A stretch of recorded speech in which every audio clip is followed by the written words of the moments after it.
BPC কলেজৰ মনস্মিতা কেনে আছা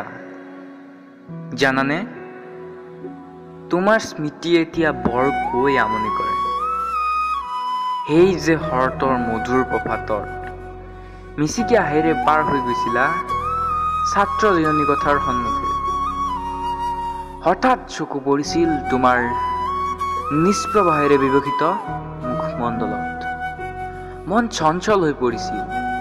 ই বিচাৰিছিল তোমাৰ হাঁহিটো নিজৰ কৰি ল'ব তুমি তোমাৰ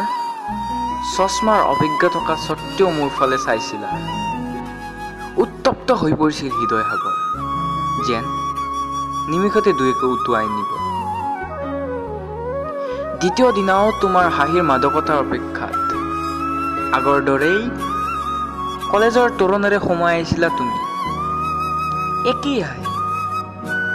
একেই পোছাক একেই হাঁহি তোমাৰ হাঁহিৰ প্ৰবল আশাত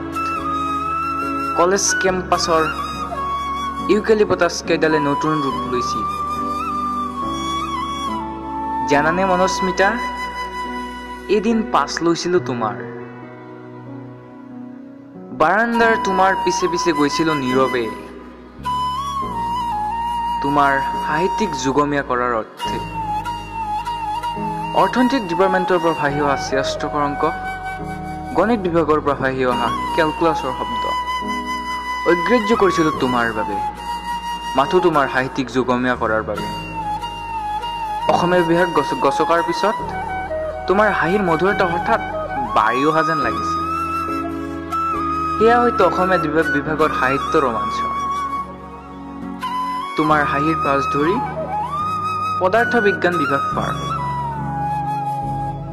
কিন্তু তাত মই তোমাৰ সাহিত্যিক